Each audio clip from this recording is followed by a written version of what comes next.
দৈনন্দিন কাজকর্ম, এক কাজ শেষ হলে আরেকটা, এরপর আরেকটা, বারবার ঘড়ির দিকে তাকান যেন সময়ের হিসেবটা রাখতে পারেন, যেন দিনের বেলা আপনার যে বাস্তব এবং গুরুত্বপূর্ণ কাজগুলো আছে তা শেষ করতে পারেন। আমরা এসব খুঁটিনাটি দৈনন্দিন কাজে এত বেশি জড়িয়ে পড়ি যে একটু থেমে বড় চিত্রটার দিকে আর দৃষ্টি প্রদান করি না। এটি খুবই কমন একটা প্রবণতা যা সকল মানুষের মাঝে দেখা যায়। আমরা দৈনিক কাজগুলোতে এত বেশি আচ্ছন্ন হয়ে পড়তে পারি যে পেছনে সরে বড় চিত্রটার দিকে আর ভ্রুক্ষেপ করি না, নিজেদের বড় কোনো প্রশ্ন করি না আমার জীবনটা কোন দিকে এগোচ্ছে, কারণ আপনি দৈনন্দিন জিনিসগুলোতে এত বেশি ব্যস্ত। এই ব্যাপারটা এমনকি ব্যবসার দুনিয়াতেও ঘটে। যেমন একটি কোম্পানিতে থাকে অ্যাকাউন্টেন্ট, ইঞ্জিনিয়ার, আরও অনেকে। তারা সকালে উঠে অফিসে যায়, নিজের করণীয় কাজটা করে, কিন্তু সবাই যদি শুধু দৈনন্দিন কাজগুলো করতে থাকে তাহলে একটি কোম্পানিকে বাঁচাতে পারবে না। কাউকে না কাউকে ম্যানেজমেন্টে থাকতে হবে যিনি বলবেন, না আমাদের 6 মাসের টার্গেট আছে, আমাদের 1 বছরের টার্গেট আছে। কারো মাথায় বড় চিত্রটা থাকতে হবে। এর উপরে আছে এক্সিকিউটিভ, এর উপরে আছে স্ট্র্যাটেজিস্ট, অ্যানালিস্ট এবং অন্যান্যরা, যাদের কাছে থাকে আগামী 5-10 বছরের প্ল্যান। কারণ শুধু ছোট ছোট ক্ষুদ্র ক্ষুদ্র কাজগুলো করার মাধ্যমে ভীষণ ঠিক রাখতে পারবেন না সবার শেষে কোনটা গুরুত্বপূর্ণ। তো আমাদের ছোট ছোট কাজগুলো আরো বিশাল বিশাল ব্যাপারের সাথে জড়িত থাকে, তাই না? আল্লাহ প্রকৃতির মাঝে এই ব্যবস্থাপনায় সৃষ্টি করেছেন। উদাহরণস্বরূপ মৌমাছি, পিঁপড়া এবং অন্যান্য প্রাণীকুলের মাঝেও দেখা যায় তারা ছোট ছোট কাজ করে। প্রত্যেকটি পিঁপড়া জানে তাকে কি করতে হবে বাসা তৈরির জন্য, প্রত্যেকটি মৌমাছি জানে তাকে মৌচাকের কোন অংশে কাজ করতে হবে। প্রত্যেকেই নিজের ছোট কাজটার কথা জানে, কিন্তু আল্লাহ তাদের ডিজাইন করেছেন আরো বড় কিছু নির্মাণের জন্য। তাদের প্রত্যেকের করণীয় ছোট ছোট কাজগুলোর চেয়েও তারা আরো বৃহৎ কিছুর অংশ। এটা এক ধরনের উপায় যেভাবে আমরা চিন্তা করতে পারি যে বাস্তবতা আসলে কি জিনিস। এই ছোট ছোট কাজগুলো যে আমরা করি, এগুলো যদি আরো বৃহৎ কিছুর সাথে সংযুক্ত না থাকে তাহলে আমাদের কাছে বাস্তবতার প্রকৃত উপলব্ধি নেই। তবে আমাদের দৈনন্দিন কাজগুলো সংযোগহীন। তাই আল্লাহ এই সূরাতে কি করলেন? তিনি বিভিন্ন উপায়ে বাস্তবতার প্রশ্নটাকে বিশ্লেষণ করলেন।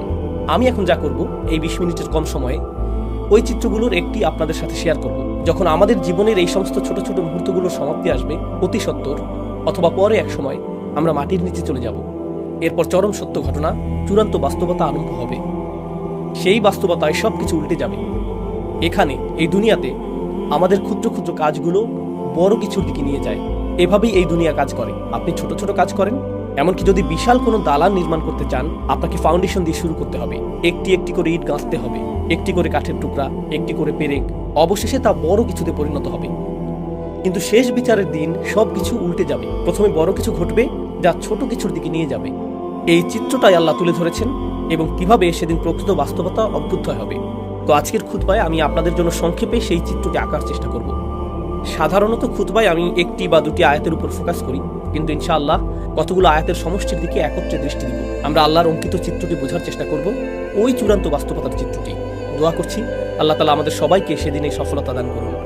ফাইদা নুফিখা ফিস সূরি নাফখাতুন ওয়াহিদা, অতঃপর যখন সিংগায় ফুৎকার দেওয়া হবে, মাত্র একটি ফুৎকার। সিংগায় ফুৎকার দেওয়ার ধারণাটি আমরা জানি কিয়ামতের দিন 2 বার ফুৎকার দেওয়া হবে। আল্লাহ 2টি হর্নের কথা উল্লেখ করেছেন, কিন্তু এখন আল্লাহ উভয় চিত্রকে এই সূরায় একত্রিত করে দিলেন। তিনি এখানে যা করেছেন, এমনকি সিংগা শব্দটি উল্লেখ করার মধ্য দিয়ে এটা কিছুটা কনসেপ্ট মাথায় নিয়ে আসে। মানুষের স্মৃতিতে যদি প্রাচীন আরবের অমুসলিম কারোর সাথে কথা বলতেন, কোরআন নাজিলের সময়কালে কোরআনের শ্রোতাদের অধিকাংশই মুসলিম ছিল না। সে সময়ের মক্কায় বেশিরভাগই মুসলিম ছিল না, আর তারা এই কথাগুলো শুনছিল। তারা যখন সিংগা শব্দটি শুনতো, তারা আখিরাত নিয়ে চিন্তা করতো না, তারা গায়েব নিয়ে আমাদের মুসলিমদের মতো ভাবতো না। তাদের ভাবনাটা ছিল তারা যখন যুদ্ধ করতে যেত, একজন বিউগল বা সিংগা মুখে তুলে ফুৎকার দিত, সাথে সাথে ঘুমন্ত সৈন্যরা জেগে উঠত আর যুদ্ধের জন্য লাইন ধরে প্রস্তুত হয়ে যেত। কারণ যুদ্ধ শুরু হতে যাচ্ছে, সতর্ক সংকেত প্রদানের সময় এটা। বর্তমানেও মিলিটারি ব্যারাকে, মিলিটারি ক্যাম্পে ইত্যাদিতে অ্যালার্ম সিস্টেম, সাইরেন বা হর্ন বেজে উঠলে প্রতিটি সৈন্য জানে তাকে এক্ষুনি প্রস্তুত হতে হবে, ইউনিফর্ম পরতে হবে এবং রেজিমেন্টে গিয়ে দাঁড়াতে হবে। এমনকি যদি 10,000 সৈন্য হয়, 20,000 সৈন্য হয়, প্রত্যেকে তার করণীয় সম্পর্কে জানে। তারা এলোমেলোভাবে দাঁড়িয়ে থাকে না, সবাই নিজ নিজ রেজিমেন্টে সুশৃঙ্খলভাবে দণ্ডায়মান। হর্নের আওয়াজ সম্পর্কে বলতে গেলে আল্লাহ আযযা জাল্লা কোরআনের অন্যত্র বলেন, ওয়া ইয়ালামু জুনুদা রাব্বিকা ইল্লা হুয়া, তোমার রবের বাহিনী সম্পর্কে তিনি ছাড়া কেউ জানেন না। এই হর্ন বেজে উঠলে আল্লাহর সমস্ত সৃষ্টি এমনভাবে আচরণ করবে যেন তারা রিজার্ভ সৈন্য। এই সিগন্যালের অপেক্ষায় ছিল নিজ নিজ পজিশনে প্রস্তুত হতে। সকল সৃষ্টি প্রস্তুত, আল্লাহর সকল ফেরেশতা, আকাশমণ্ডলী, মেঘমালা, পৃথিবী সবাই একই পজিশনে মুভ করবে এই মহা ঘটনা সংঘটনের জন্য, এই উপস্থাপনার জন্য। তো ঠিক এরপরে আল্লাহ বর্ণনা করেন, ফাইদা নুফিখা ফিস সূরি নাফখাতুন ওয়াহিদা ওয়া হুমিলাতিল আরদু ওয়াল জিবাল, জমিন এবং পর্বতমালাকে উপড়ে ফেলা হচ্ছে, বহন করা হচ্ছে। জমিন এবং পর্বতমালাকে বহন করার ধারণাটা অদ্ভুত, কারণ এখন তারা সবকিছু বহন করে। জমিন আমাকে আপনাকে বহন করে, জমিন আমাদের বাড়ি বহন করে, জমিন সবকিছু বহন করে। আর পাহাড় পর্বত বহন করে বিভিন্ন গাছপালা, পাথর এবং এর উপর স্থাপিত অন্য সবকিছু। তাদেরকে কেউ বহন করে না, তারা সবাইকে বহন করে। আল্লাহ ইতোমধ্যেই এমন একটি দৃশ্য বর্ণনা করেছেন যেখানে আমরা যা কিছুকে বাস্তব ভাবতাম তাকে উল্টে ফেলা হচ্ছে, বিপরীত দিক থেকে উল্টো করে ফেলা হচ্ছে। তো জমিনকে উত্তোলন করা হবে, বহন করা হবে, এর সাথে পর্বতগুলোকেও বহন করা হবে। এটা আরো ইঙ্গিত করে যে আমরা যাকে মনে করতাম এটা সব সময় নিজ স্থানে বর্তমান থাকবে, আমরা যাকে ভাবতাম এর ওজন আছে, দেখা যাচ্ছে এরাই ওজন হারিয়ে ফেলেছে, এদেরকেই তুলে নিয়ে যাওয়া হচ্ছে। ফাদুক্কাতান দাক্কাতাম ওয়াহিদা, আর একই আঘাতে তাদেরকে চূর্ণ বিচূর্ণ করা হবে, ফলে এরা সমান হয়ে যাবে। ধরুন হাতের মধ্যে নরম ভেজা ডো নিলেন, এরপরে সজোরে নিক্ষেপ করলেন, তখন এটা সমান হয়ে যায়। এই ধারণাটাই আল্লাহ বর্ণনা করেছেন যে সমগ্র পৃথিবীর অবস্থা এরকম হবে। তো পৃথিবীর উঁচু নিচু সব হারিয়ে যাবে। কুরআনের অন্যত্র আল্লাহ এভাবে বর্ণনা করেছেন, ওয়াইদাল আরদু মুদ্দাত, যখন পৃথিবীকে টেনে সমান করে ফেলা হবে।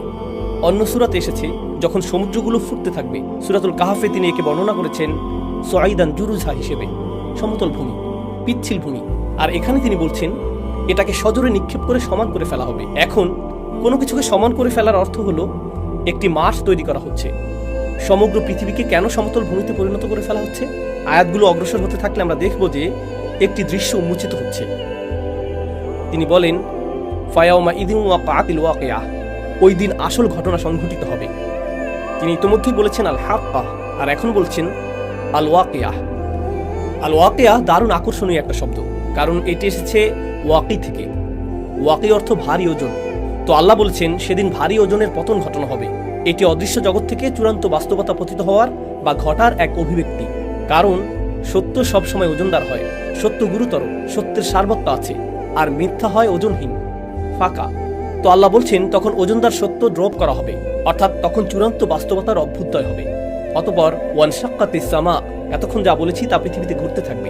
সমগ্র পৃথিবীকে সমতল ভূমিতে পরিণত করা হবে। এরপর আল্লাহ বলেন ওয়ানশাক্কাতিস সামা, আকাশকে ছিঁড়ে খুলে ফেলা হবে। ইনশিকাক শব্দটি ব্যবহার করা হয় যখন একটি কাপড় নিয়ে মাঝখান থেকে ছিঁড়ে ফেলেন, মাঝখানটা এখন ছিঁড়া, একে বলা হয় ইনশিকাক। আল্লাহ এই শব্দটি ব্যবহার করেছেন আকাশের অবস্থা বর্ণনা করতে। ওয়ানশাক্কাতিস সামা ফাহিয়া ইয়াউমা ইদিন ওয়াহিয়া, এরপর সেদিন এটা খুলে যেতে শুরু করবে। ওয়াল মালাকু আলা আরজালিহা, আকাশ যখন খুলে যেতে শুরু করবে, এই ফাটলটা যখন আবির্ভূত হবে, আল্লাহ বলছেন তখন ফেরেশতারা, সম্ভবত জিবরিল আলাইহিস সালাম দিয়ে শুরু হবে, কারণ এক বচন ব্যবহার করা হয়েছে, কিন্তু এটা ইসমুল জিন্স, যা সবাইকে অন্তর্ভুক্ত করে। যাই হোক, ফেরেশতারা আকাশের ওই উন্মুক্ত অংশে লাইন ধরে থাকবেন। আমি চাই আপনারা গুরুত্ব দিয়ে বুঝুন এখানে কি ঘটছে। প্রাচীন যুগে যখন সেনাবাহিনী কোনো শহর জয় করতে যেত, দেখা যেত যে প্রাচীন শহরগুলোর চারপাশে বিশালাকার দেওয়াল তুলে প্রতিরক্ষা ব্যবস্থা করা হতো। তাদের থাকতো প্রকাণ্ড গেট, তারা গেটগুলো অত্যন্ত মজবুতভাবে নির্মাণ করত, কারণ শত্রুরা তো আর দেওয়াল ভেদ করে আসতে পারবে না, তাদেরকে আসতে হবে গেট ভেঙে। যদি গেট ভেঙে ফেলা হয়, গেট যদি খুলে ফেলা হয়, তার মানে শত্রুপক্ষ শহর জয় করে ফেলেছে। শহরের পতন হয়ে গেলে আগত বাহিনী তথা আক্রমণকারী বাহিনী গেটের পাশে লাইন ধরে দাঁড়িয়ে যায় সেনাপতিকে স্বাগত জানানোর জন্য, বা বিজয়ী রাজাকে স্বাগত জানানোর জন্য, বিজয় উদযাপনের জন্য প্রস্তুতি নেওয়া হচ্ছে, তাই না? আয়াতগুলোর ভাষাতে ঠিক এরকম একটি চিত্র তুলে ধরা হচ্ছে। শুরুতে জমিনকে সমতল করা হচ্ছে, এরপর আকাশকে ছিঁড়ে খুলে ফেলা হচ্ছে। আচ্ছা, আকাশ ছিঁড়ে খুলে ফেলা বলতে কি বোঝানো হচ্ছে? আপনাদের কেউ কেউ সায়েন্সের ছাত্র বা বাচ্চারা যারা সায়েন্স পড়ে জানে যে আকাশ তো খালি জায়গা, এটা তো ফাঁকা। ছিঁড়ে খুলে ফেলা বলতে কি বোঝাচ্ছেন? আল্লাহ এখানে যা বর্ণনা করছেন তা খুব সহজে ডাইমেনশন দিয়ে বুঝতে পারবেন। আমরা আছি দৃশ্যমান ডাইমেনশনে, যেখানে আমরা একে অপরকে দেখতে পাচ্ছি, আমরা ভাবছি এটাই বাস্তব, কিন্তু ঠিক এই মুহূর্তে আমাদের সাথে ফেরেশতারা আছেন। ঠিক এই মুহূর্তে কিরামান কাতিবিন, মর্যাদাবান ফেরেশতারা আমাদের সব কিছু লিখে রাখছেন একটি খাতায়। এটি এমনকি কালি দিয়ে লেখা হচ্ছে না, এটি কিতাবুম মারকুম, পেজগুলোতে সেলাই করা হচ্ছে। কারণ কালির ক্ষেত্রে যদি পানি পড়ে লেখাগুলো অস্পষ্ট হয়ে যেতে পারে, বা আঙুল দিয়ে ঘষা দিলেও দাগ পড়ে যেতে পারে। কিন্তু লেখা যদি সেলাই করা হয়, আমরা যাকে বলি এমব্রয়ডারি, আমাদের কাজগুলোকে পাতাগুলোতে এমব্রয়ডারি করে নথিভুক্ত করা হচ্ছে, কিতাবুম মারকুম। আরবিতে এর নাম রকম। এভাবেই রেকর্ড করা হচ্ছে। এটা ঠিক এখনই ঘটছে, কিন্তু আমরা তা দেখতে পাচ্ছি না, কারণ এটা ঘটছে একটি পর্দার উপরে। এই পর্দার নাম হলো গাইব, গাইবের পর্দা। এই জন্য গাইবের ধারণাটা কি ঘটবে বিচার দিবসে। ফাকাশাফনা আনকা গিতাআক, সূরা কাফে যেমন এসেছে।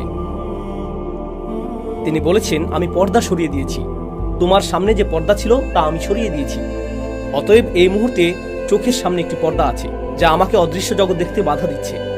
ঠিক একইভাবে যখন কোনো ডাক্তারের কাছে যান, ওনারা যখন এক্সরে করেন, তারা এক্সরে মেশিনের ভেতর দিয়ে এমন কিছু দেখেন যা আমি আপনি এই মুহূর্তে দেখতে পাচ্ছি না। একটি লেন্স থাকে, একটি ডিভাইস থাকে যা অদৃশ্য পর্দা দূর করে দেয়। ফলে আপনি শরীরের ভেতরের জিনিসও দেখতে পাচ্ছেন যা অন্যথায় দেখা সম্ভব ছিল না। একই ব্যাপার মিলিটারি প্রযুক্তিতেও দেখা যায়। তারা থার্মাল গগলস পরিধান করে, যেটা দিয়ে আপনি দেয়াল ভেদ করে দেখতে পাবেন যে অন্য পাশে কতজন লোক আছে বা এরকম কিছু। তো ধারণাটা অনেকটা এরকম। আল্লাহ বলছেন অদৃশ্যের পর্দা ছিঁড়ে খুলে ফেলা হচ্ছে। অদৃশ্যের উপরে কি আছে? ফেরেশতারা, অদৃশ্য জগৎ। তারা তখন দৃশ্যমান জগতে প্রবেশ করতে থাকবেন। তখন প্রথমবারের মতো মানবজাতি ফেরেশতাদের দেখতে পাবে। শেষ বিচারের দিন আকাশ ছিঁড়ে যে গেটটি খুলে ফেলা হয়েছে, আল্লাহ বলছেন ফেরেশতারা ওই গেটের সকল পাশে লাইন ধরে উপস্থিত হবেন। ওয়াল মালাকু আলা আরজাইহা ওয়া ইয়াহমিলু আরশা রাব্বিকা ফাওকাহুম ইয়াওমাইযিন সামানিয়া। এবং আরশ, আল্লাহর রাজ সিংহাসন, সেদিন বহন করা হবে 8 জন দিয়ে। এই 8 জন কারা সে বিষয়টা আল্লাহ বর্ণনা করেননি, কিন্তু মুফাসসিরগণ বলেন ওনারা 8 জন বিশেষ ফেরেশতা যারা আল্লাহর আরশ বহন করার দায়িত্বে নিয়োজিত। আল্লাহর আরশের একটি ভার্সন সেদিন বহন করে আনা হবে, শুধু মানুষকে দেখানোর জন্য যে রাজাধিরাজ আল্লাহ মানুষের বিচার শুরু করতে যাচ্ছেন। কারণ আগের যুগে এখানে প্রতীকের ব্যাপারটা গুরুত্বপূর্ণ। আগের যুগে গার্ডরা রাজাদের বহন করত এক ধরনের ছদ্ম সিংহাসনে, কারণ আসল সিংহাসনটা অন্য কোথাও আছে। এই বহনযোগ্য সিংহাসনটা আনা হয়েছে শুধু বিচার কার্য পরিচালনার জন্য। যদিও রাজার এখন আগমন ঘটেনি, কিন্তু সিংহাসন আনা হয়েছে। তো ওয়াহমিলু আরশা রাব্বিকা ফাওকাহুম ইয়াওমাইযিন সামানিয়া, আর্মিরা গেট খুলে ফেলেছে, সিংহাসন আনা হয়েছে 8 জন দিয়ে। এই 8 জন কি ফেরেশতা নাকি আল্লাহর অন্য কোনো সৃষ্টি? আলী রাদিয়াল্লাহু তাআলা আনহু সহ অন্যরা বলতেন যে 8 জন বলতে কি 8 জন নাকি 8000 নাকি 8 লিজন বোঝানো হয়েছে। মা হিয়া হাদিহিস সামান, আমরা জানি না এটা এই 8 কারা, এটা আল্লাহ আমাদের জানাননি। তো তিনি বলেন ইয়াউমাইযিন ইউরাদুন, এত সবকিছু কেন ঘটছে? কেন সমগ্র ভূপৃষ্ঠকে সজোরে সমান করে ফেলা হচ্ছে? কেন আকাশ ছিঁড়ে খুলে ফেলা হচ্ছে? হঠাৎ করে কেন ফেরেশতারা সব উপস্থিত হচ্ছেন? কেন সিংহাসন আনা হচ্ছে? এই সমস্ত কিছু কেন ঘটছে? ইয়াউমাইদিন তুরাদুন, সেদিন তোমাদের সকলকে, তিনি আমাকে বলছেন, আপনাকে বলছেন, সেদিন তোমাদের সকলকে হাজির করা হবে। তুরাদুন লা তাখফা মিনকুম খাফিয়া, তোমাদের কোনো গোপনীয়তাই আজ আর গোপন থাকবে না। তো আপনারা লক্ষ্য করছেন বিশাল বিশাল ব্যাপার ঘটছে। এরপর হঠাৎ করে একেবারে ক্ষুদ্র বিষয়গুলো যা সমগ্র দুনিয়ার কাছে গোপন ছিল, যা আমি আপনি ছাড়া কেউ জানতো না, যা আমি বলেছি, যা আমি করেছি, যে নিয়ত আমার ছিল, যদিও মানুষ আমার কাজ দেখেছে কিন্তু আমার নিয়ত দেখেনি, ওইটা গুপ্ত ছিল। এমনকি সবাই এখানে নামাজ পড়ার আগে সবাই সালাতুল জুমার জন্য বসে আছেন, কিন্তু আমাদের নিয়তগুলো হয়তো অভিন্ন নয়, কারো হয়তো ভিন্ন নিয়ত আছে। আপনি তা দেখতে পান না, আপনার পক্ষে তা দেখা সম্ভব নয়, এটা গোপন। কিন্তু সেদিন কোনো গোপন জিনিসই আর গোপন থাকবে না, কিছুই লুকায়িত থাকবে না। কিছু সাহাবা এই আয়াত সম্পর্কে বলেছেন, কারণ সেদিন মানুষের পরনে কোনো কাপড় থাকবে না, কেউ কোনো পরোয়া করবে না। আল্লাহ শুধু মানুষের আমলগুলো উন্মুক্ত করবেন না, আল্লাহ তাদের নিজেদেরকে উন্মুক্ত করে দিবেন। তো লা তাখফা মিনকুম খাফিয়া, এখন ব্যাপারটা এমন যেন এই বিশাল ঘটনা, আকাশ এবং সমগ্র পৃথিবীকে নতুন করে সাজানো হয়েছে, নতুনভাবে ইঞ্জিনিয়ারিং করা হয়েছে। এই সমস্ত কিছুর উদ্দেশ্য হলো আমি এবং আপনি। এই সমস্ত কিছুর উদ্দেশ্য হলো যেন আমি আপনি আল্লাহর সামনে দণ্ডায়মান হই এবং বিচারের সম্মুখীন হই। এই সমস্ত কিছু হলো ঘটনার পূর্ব প্রস্তুতি। এখন প্রশ্ন উঠে, আল্লাহ আজ্জা ওয়া জাল্লা হলেন আল হাকিম, তিনি সকল প্রজ্ঞার মালিক। আর আল্লাহ আজ্জা ওয়া জাল্লা ইন্নামা আমরুহু ইযা আরাদা শাইআন আইয়াকুলা লাহু কুন ফায়াকুন, আল্লাহ শুধু বলেন হও আর এটা হয়ে যায়। তো কেউ মারা যাওয়ার সাথে সাথে আল্লাহ বলতে পারতেন অমুককে জাহান্নামে ফেলো, অমুককে জান্নাতে রাখো, তিনি তৎক্ষণাৎ সিদ্ধান্ত নিতে পারতেন। তার তো এই মহা আয়োজনের দরকার নেই। তাকে তো আকাশ খুলতে হবে না, ফেরেশতাদের প্রদর্শন করতে হবে না, এরপর সিংহাসন আনতে হবে না, এরপর আমাদের সমস্ত আমলগুলো গণনা করতে হবে না, আল্লাহকে তো ভালো মন্দ গুনতে হবে না, তিনি তো সব ইতিমধ্যেই জানেন। আল্লাহর কাছে আছে সব কিছুর ক্যালকুলেশন, আছে সব কিছুর হিসাব। আল্লাহর চেয়ে কার কাছে উত্তম হিসাব আছে? তাহলে আমাদের সম্মুখে আল্লাহর এই বিশাল দৃশ্যের অবতারণা করার উদ্দেশ্য কি?